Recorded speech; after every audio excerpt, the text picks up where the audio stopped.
പ്രിയപ്പെട്ട സഹോദരങ്ങളെ, അവിടെ നിന്ന് കളിയാക്കുകയുണ്ടായി. ചരിത്രത്തിൽ കാണാം,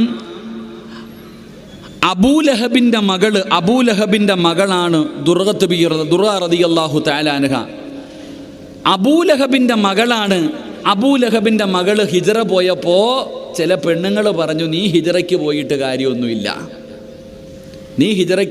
കാര്യമൊന്നുമില്ല, കാരണം നിന്റെ വാപ്പായും നിന്റെ ഉമ്മായും മുത്തുനബിയെ ഉപദ്രവിച്ചവരാ. അബൂലഹബ് ആരാണെന്ന് ഞാൻ പറഞ്ഞു തരണ്ടല്ലോ, അല്ലാഹു ഈമാൻ നൽകുമാറാകട്ടെ. തബ്ബത്ത് യദാ അബീ ലഹബിൻ വ തബ്ബ്, ഖുർആൻ പറയുന്നുണ്ട്. എൻ്റെ പ്രിയപ്പെട്ട സഹോദരങ്ങളെ, അബൂലഹബിൻ്റെ മകളായ ദുർറ റളിയല്ലാഹു തആല അൻഹ അവരെ മഹദിയെ കളിയാക്കുകയാ. നിന്റെ വാപ്പാര മുത്തുനബിയെ ഉപദ്രവിച്ചത്, നിന്റെ ഉമ്മാര. അള്ളാഹു അവിടെ നിന്ന് ചരിത്രം പറയുക, വിറകും വേസ്റ്റും വാരിയിട്ട ആളാ നിന്റെ ഉമ്മ, നീ ഹിജ്റ പോയിട്ട് കാര്യമില്ല. നബി സല്ലല്ലാഹു അലൈഹി വസല്ലമ തങ്ങളുടെ മുന്നിലേക്ക് അബൂലഹബിൻ്റെ മകള് വന്ന് കരഞ്ഞുകൊണ്ട് പറഞ്ഞു, യാ റസൂലല്ലാഹ്, മുത്തുനബിയെ, എല്ലാവരും എന്നെ കളിയാക്കുന്ന നബിയെ, എല്ലാവരും എന്നോട് കുറേ പെണ്ണുങ്ങളൊക്കെ ഇങ്ങനെ പറഞ്ഞു പരിഹസിക്കുന്ന നബിയെ, എനിക്ക് വല്ലാത്ത പ്രയാസമുണ്ട്. നബി സല്ലല്ലാഹു അലൈഹി വസല്ലമ തങ്ങൾ മിമ്പറിൻ്റെ മുകളിൽ കയറി. അള്ളാൻ്റെ റസൂൽ സല്ലല്ലാഹു അലൈഹി വസല്ലമ തങ്ങൾ മിമ്പറിൻ്റെ മുകളിൽ കയറി. എന്നിട്ട് സഹാബത്തിനോട് ചോദിക്കുക, നിങ്ങളൊക്കെ എൻ്റെ കുടുംബത്തെ വെച്ചിട്ട് കളിക്കുകയാണോ? നിങ്ങൾ എന്താ വിചാരിച്ചിരിക്കുന്നത്? എൻ്റെ കുടുംബത്തെ വെച്ചിട്ട്, എൻ്റെ ആലിനെ വെച്ചിട്ട് നിങ്ങൾ കളിക്കുകയാണോ? നിങ്ങൾ കളിക്കല്ലേ, നിങ്ങൾ അവരെ മോശക്കാരാക്കല്ലേ എന്ന് ആദരവായ പ്രവാചകൻ നബി മുഹമ്മദ് മുസ്തഫ സല്ലല്ലാഹു അലൈഹി പ്രവാചകൻ അവിടെ നിന്ന് പറഞ്ഞു, നിങ്ങൾ കളിക്കരുത്.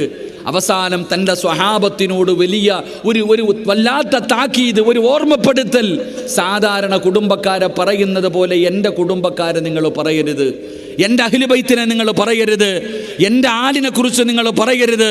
നബി സല്ലല്ലാഹു അലൈഹി വസല്ലമ തങ്ങൾ അവിടെ നിന്ന് ഇറങ്ങി വരുമ്പോൾ മഹദിയായ ദുർഗ ബീബി റളിയല്ലാഹു തആല അൻഹയെ കണ്ടപ്പോൾ റസൂലുള്ളാഹി സല്ലല്ലാഹു അലൈഹി വസല്ലമ തങ്ങൾ പറഞ്ഞു, നിന്നെ ആര് ആദരിക്കുന്നവരുണ്ടോ അവരെന്നെ ആദരിച്ചവരാ. നിന്നെ ആരാദരിക്കുന്നവരുണ്ടോ അവരെന്നെ ആദരിച്ചവരാ. എന്നെ ആരാദരിക്കുന്നുണ്ടോ അവർ അള്ളാഹുവിനെ ആദരിച്ചവരാണെന്ന് നബിയുനാ റസൂലുള്ളാഹി സല്ലല്ലാഹു അലൈഹി. എന്നിട്ട് മുത്തുനബി പറഞ്ഞു, നിന്നെ ആര് വേദനിപ്പിക്കുന്നുണ്ടോ അവരെന്നെ വേദനിപ്പിച്ചവരാ. എന്നെ വേദനിപ്പിച്ചവർ അള്ളാഹുവിനെ വേദനിപ്പിച്ചവരാ. അതുകൊണ്ട് ഞാൻ എൻ്റെ പ്രിയപ്പെട്ടവരോട് പറയുന്നു, നിങ്ങൾ പഠിക്കണം അഹ്ലു ബൈത്ത് ആരാ, ഔലിയാക്കൻ തങ്ങന്മാരാരാ. എൻ്റെ പ്രിയപ്പെട്ട സഹോദരങ്ങളെ, അവരുടെ പരമ്പരകൾ നമുക്ക് ഈ ഇരിക്കണം. ഞാൻ നിങ്ങളോട് ചോദിക്കട്ടെ, നിൻ്റെ വാപ്പാടെ പേരെന്താന്ന് വെച്ചാൽ, എൻ്റെ വാപ്പാടെ പേര് ഷാവുൽ ഹമീദ്.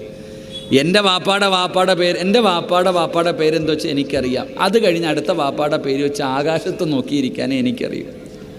ഈ ഇരിക്കണ ഓരോ മനുഷ്യനോടും, എടാ നിൻ്റെ പേരെന്താ, നിൻ്റെ ഉപ്പാൻ്റെ പേരെന്താ, നിൻ്റെ ഉപ്പുപ്പാൻ്റെ പേരെന്താ, പിന്നെ അടുത്ത ചോദിച്ചാൽ നമുക്കറിയില്ല. നമുക്കൊരു പരമ്പര പോലും പറയാൻ അറിയാത്തവരാ നമ്മൾ. പക്ഷേ എൻ്റെ പ്രിയപ്പെട്ട സഹോദരങ്ങളെ, ഈ അഹ്ലു ബൈത്തിൻ്റെ പരമ്പരകൾ എടുത്തു നോക്കിയാൽ മുകളിലേക്ക് ഇങ്ങനെ കാണാം ഒരു വൃക്ഷം പോലെ. അവസാനം ആദരവായ പ്രവാചകൻ നബി മുഹമ്മദ് മുസ്തഫ സല്ലല്ലാഹു അലൈഹി വസല്ലം, അള്ളാഹുവിൻ്റെ പ്രവാചകൻ്റെ പ്രിയപ്പെട്ട കൊച്ചുമക്കൾ ഹസൻ ഹുസൈൻ റളിയല്ലാഹു തആല അൻഹുമ, അവരിൽ വരെ എത്തുന്ന പരമ്പരകൾ, അവസാനം മുത്തുനബിയിലേക്ക് എത്തിച്ചേരുന്ന പരമ്പരകൾ നമുക്ക് കാണാൻ കഴിയും. അതുകൊണ്ട് ഈ സദസ്സിലിരിക്കുന്നവരോട് ഞാൻ പറയുന്നു, നിങ്ങൾ അഹ്ലു ബൈത്തിനെ ആദരിക്കണം. നിങ്ങൾ ആദരിക്കാത്തവരാണെന്നല്ല ഞാൻ പറയുന്നത്. പ്രത്യേകിച്ച് പാണക്കാട് കുടുംബം, എൻ്റെ പ്രിയപ്പെട്ടവരെ, ആ കുടുംബത്തെ നമ്മൾ വല്ലാതെ ആദരിക്കുന്നവരാണ്. കേരളത്തിലൊക്കെ വന്നു കഴിഞ്ഞാൽ നമ്മൾ വല്ലാതെ ആദരിക്കുന്നവരാണ്. നമ്മുടെ നാടുകളിലേക്ക് വരുമ്പോൾ അല്ലാഹു സുബ്ഹാനഹു വ തആല അവർക്ക് നൽകിയിരിക്കുന്ന വലിയൊരു നിഅമത്തുണ്ട്. എൻ്റെ പ്രിയപ്പെട്ടവർ, ഇപ്പോൾ മരണപ്പെട്ടു പോയ തങ്ങൾ അവസാനം രോഗിയായി കിടക്കുമ്പോഴും വളരെ പ്രയാസത്തിൽ കിടക്കുമ്പോഴും ചൊവ്വാഴ്ച എന്ന് പറയുന്ന ഒരു ദിവസമുണ്ടെങ്കിൽ പാണക്കാട് കുടുംബത്തിലെ സർവ്വ തങ്ങന്മാരും അവിടെ കാണും. എന്തിനു വേണ്ടിയാ? ഒരിടത്തും പോകാറില്ല. ചൊവ്വാഴ്ച ദിവസം ഒരു പരിപാടിക്കും പോകാറില്ല.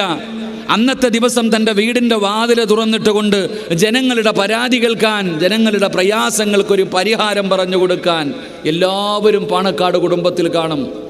എൻ്റെ പ്രിയപ്പെട്ടവരെ, മഹാനായ തങ്ങളുപ്പ അവിടെ നിന്ന് വളരെ പ്രയാസത്തിൽ കിടക്കുമ്പോഴും വീടിൻ്റെ ജനൽ തുറന്നിട്ടിട്ട് തൻ്റെ വീട്ടിലേക്ക് വരുന്ന പാപങ്ങൾക്ക് ഒരു ദുആ ചെയ്യാൻ, അവരുടെ പ്രയാസങ്ങൾക്കൊരു പരിഹാരം പറഞ്ഞു കൊടുക്കാൻ അവിടെ നിന്ന് വാതിൽ തുറന്നിട്ടിരുന്നു എന്ന് എൻ്റെ പ്രിയപ്പെട്ടവരെ നമ്മൾ വായിച്ചവരാ. എൻ്റെ പ്രിയപ്പെട്ട സഹോദരങ്ങളെ, അവർക്ക് ആരോടും വൈരാഗ്യമില്ല. അതാ മനസ്സിലാക്കണ്ടേ. ആരോടും, എൻ്റെ പ്രിയപ്പെട്ടവരെ, ഒരാളോടും അവർക്ക് വൈരാഗ്യമില്ല, ഒരാളോടും അവർക്ക് ദേഷ്യമില്ല.